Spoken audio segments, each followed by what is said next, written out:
छात्रों कश्तवाड़ में हाल ही में जो दिल दहलाने वाला वाक़ा पेश आया, उसने पूरी इंसानियत को झंझोड़ के रख दिया।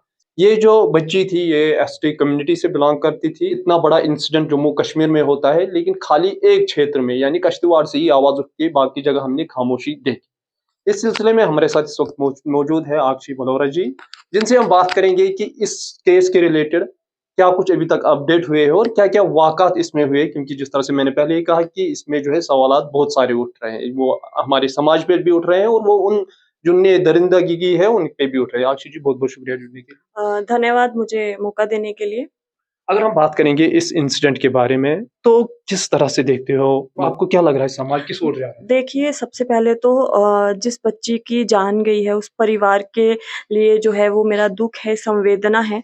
और ये जो वाक़या पेश आया है, जम्मू कश्मीर में बहुत कम हमको ऐसे वाक़ये देखने को मिलते हैं, परंतु अगर इस प्रकार के वाक़ये अगर हमारे सामने आते हैं, तो ये दुखद है और ये चिंता का विषय है कि हमारे समाज को आखिर हुआ क्या है। अभी तक हम ये सब जो वाक़ये हैं या ये जो इंसिडेंट्स हैं, वो हम दिल्ली जैसे बड़े शहरों में देखते थे। पर किश्तवाड़ जैसे छोटे इलाके में इस प्रकार का वाक़या आना बहुत चिंता का विषय है। और एक छोटी बच्ची जो कि अभी माइनर है, तो ये उससे भी बड़ा एक चिंता का विषय है कि हमारी जो एजुकेशन सिस्टम है, उसमें हमें क्या रेवोल्यूशन लाना चाहिए कि इस प्रकार के इंसिडेंट्स होने से पहले ही ये माइनर जो स्टूडेंट है, वो चाहे एक लड़की है या लड़का है, क्योंकि दोनों जो है जेंडर है, उनके साथ कहीं न कहीं अब्यूज़िव चीज़ें हो बिल्कुल, सकती बिल्कुल। हैं। अगर हम बात करेंगे, जिस तरह से मैंने पहले ही कहा कि अगर ये जो है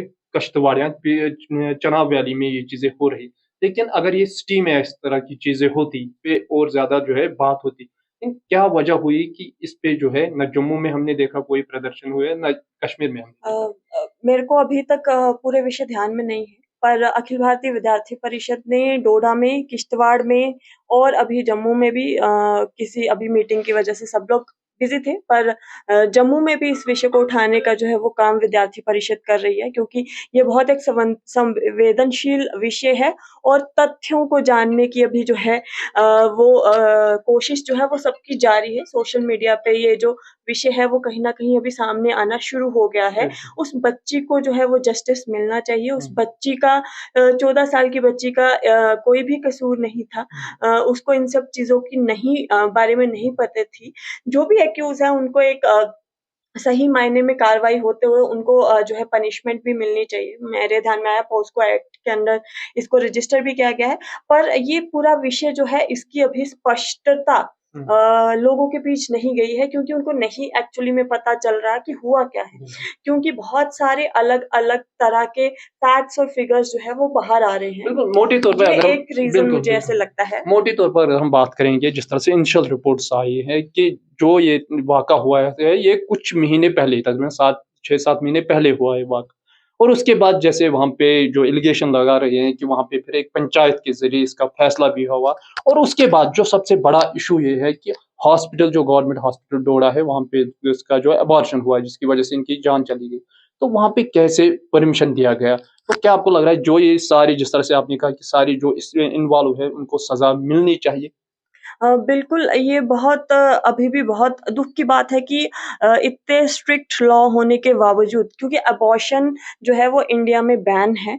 और बहुत सारे जो जैसे पंचायत में जो फैसले होना, मुझे लगता है लोगों का पंचायत पे विश्वास है, पर ऐसे संवेदनशील विषयों पे घर वालों को भी जो है वो समझना चाहिए कि कानून के प्रक्रिया को फ़ॉलो करते हुए जो है इसका सॉल्यूशन लाना चाहिए था। मैं समझ सकती हूँ एक बेटी के वालिदान होने के नाते उनमें डर भी होगा अपनी बेटी को लेकर के, उसके भविष्य की चिंता भी होगी, लेकिन सबसे बड़ा सवाल उठता है कि गवर्नमेंट हॉस्पिटल में अबॉर्शन कैसे हुआ? क्या इसके पीछे कोई जो एक्यूज़्ड हैं, क्या उनकी पावर इतनी ज़्यादा थी या उनको कोई सपोर्ट कर रहा था, ये सारे जो एंगल्स हैं वो कहीं न कहीं उनके ऊपर भी इन्वेस्टिगेशन होनी चाहिए, क्योंकि government hospitals according to the constitution और लॉ अबॉर्शन प्रैक्टिस नहीं कर बिल्कुल। सकते। और इससे रिलेटेड तो बहुत सारे मामले तो सुप्रीम कोर्ट ने भी बहुत सारी जजमेंट्स दी हैं। तो कहीं न कहीं ये पूरा एक जो विषय है इसको बहुत संवेदनशील है, और मैं चाहती हूँ कि बहुत गहराई से इसकी जाँच होनी चाहिए।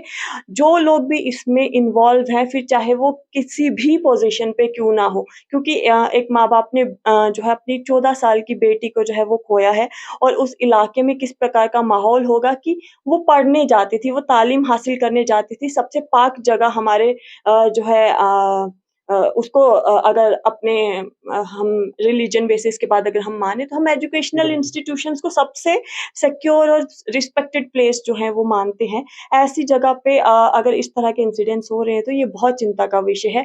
और हमारी एजुकेशन में भी मुझे ऐसा लगता है कि बच्चों को जो है फिजिकल अब्यूज़, मेंटल अब्यूज़, फिर चाहे वो एक लड़का हो, लड़की हो, उस तरह के कांसेप्ट अब छोटी उम्र से ही जो है उनको किसी न किसी माध्यम से सिखाने चाहिए, ताकि वो इस तरह की किसी भी अ, प्रैक्टिसेस को होने से पहले ही अपने किसी बड़े को या अपने किसी नज़दीकी को जो है वो बता सके। और मुझे ऐसा लगता है, फिर चाहे वो एक लड़के की फैमिली हो या लड़की की फैमिली हो, घर में बच्चे जो भी हैं, फैमिली में किसी एक सदस्य को उस बच्चे के साथ उतना क्लोज़ भी रहना चाहिए कि वो बच्चा खुल कर के हर एक चीज़ जो है वो उनको बता सके।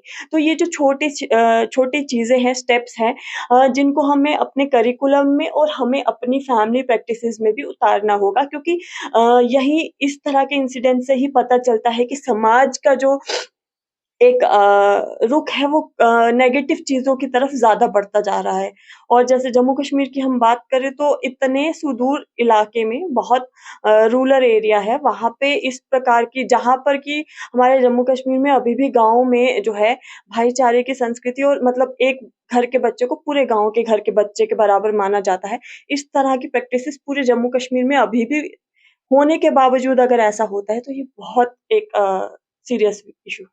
बहुत-बहुत शुक्रिया, ये थे हमारे साक्षी बरोरा जी, जिन्होंने बात की हाल ही में छात्रों कश्तवाड़ के इंसिडेंट के बारे में। अगर हम बात करेंगे, ये उन लोगों के लिए भी सवाल है जो एसटीज़ लीडर्स हैं, क्योंकि अगर हम बात करेंगे उनकी जो पॉलिटिकल रिज़र्वेशन 6 से 7 मंत्री उनके हैं, लेकिन अभी तक उनकी तरफ से बात नहीं हो पा रही है, और ना ही अगर हम बात करेंगे उन्होंने जिस वजह से उनको रिज़र्वेशन दी गई थी, वो आज तक अपनी कौम को अवेयर नहीं कर पाए हैं।